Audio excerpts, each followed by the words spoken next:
Müxalifət lideri Əli Kəriminin həbsi əlbəttə adiləşməyəcək olaydır və nə qədər ki o qanunsuz olaraq şər və böhtanla həbsdə saxlanılır, bu məsələ gündəmdən düşməyəcək.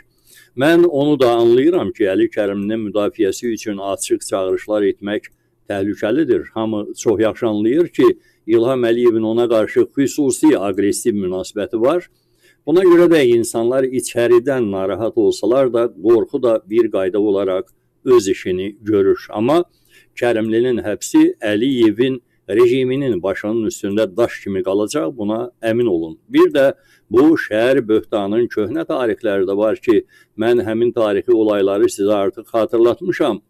Milli Şuranın sədri Profesör Cəmil Həsənli bu tarixi olaylardan birini xüsusi fərqləndirərək xatırladıb, çox ibrətamiz olduğuna görə mən də onu sizə təqdim edirəm.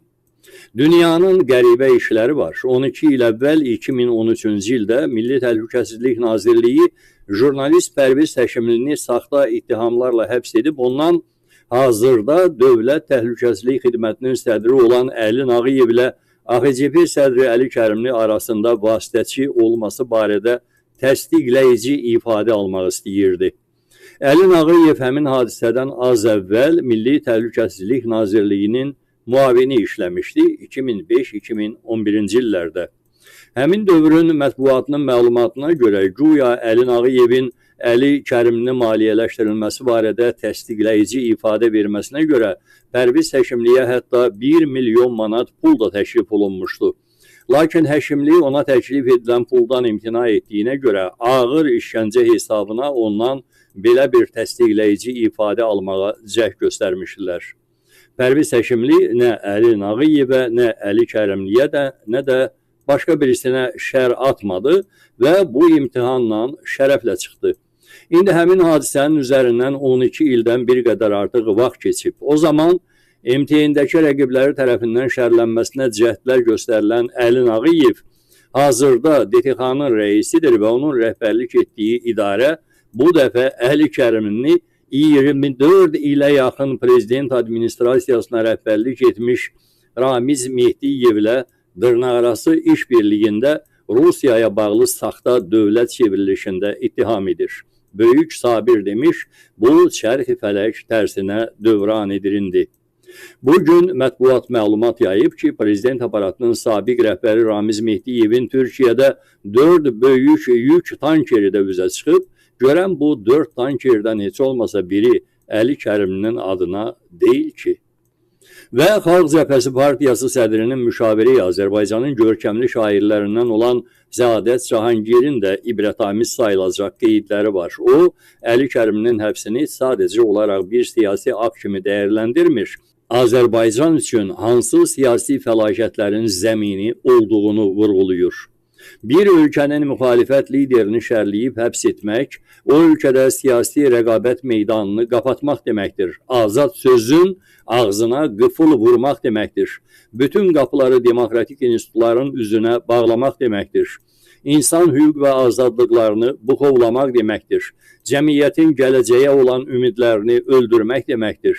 Milyonların seçim haqqını heçə sayıb, mənəmlik hikkəsini hər kəsə həzm etdirmək zorbalığı deməkdir. Böyük tənqidçini sıradan çıxarıb, öz başınalığa və qanunsuzluğa daha geniş meydan açmaq deməkdir. Ölkənin hər bir fərdinə çatacaq payı mənimsəyib, bir qrup arasında bölüşdürmək fürsətini asanlaşdırmaq deməkdir. Bir ölkənin müxalifət liderini şərləyib həbs etmək, ona ümid bəsləyən milyonlarla insanın səsini kəsməkdir. Onları müdafiəsiz və dəstəksiz buraxmaqdır. Sevgi və mərhəmət hissini yaymaqdansa nifrət və qisasçılığı körükləməkdir. Ölkənin sabahını qaranlıq səmtə doğru sürükləməkdir. O, müxalifət liderinin dilindən səslənən əgər əskikləri düzəltmək əvəzinə onları ört bastır edib düşünmədən narazılıq dalğasını artırmaqdır. Narazı insanları dinləməkdənsə onları susturmaq üçün zor alətlərinə güc verməkdir. Hakimiyyət olaraq ətrafda baş verənləri dörd gözlə izləməkdənsə bütün negativlərə israrlı şəkildə göz yummaqdır. Bir ölkənin müxalifət liderini şərləyib həbs etmək, həm də qanun və hüququ ayaq altına atmaq deməkdir. Doğru danışan şəxsləri həbsə göndərməklə doğru tərəfdə olanlara meydan oxumaq deməkdir. Qanun mənəm iddiası ilə ölkə insanı ilə hesablaşmamaq deməkdir. İnsan taleyləri üzərində zülm səltənəti inşa edib üstündə oturmaq deməkdir. Hüquqi prinsipləri böyük dəyər sayan demokratik dünyanı qarşıya almaq deməkdir. Amma tarixin dərsləri də hər gün gözümüz önündə təkrarlanır. Heç bir zülm əbədi ola bilməz, heç bir haqsızlıq hesabsız qalmaz və hər şey incəliyindən sınsa da insan qalınlığından sınar. Necə demişlər, zülmlə abad olan sonunda bərbad olar.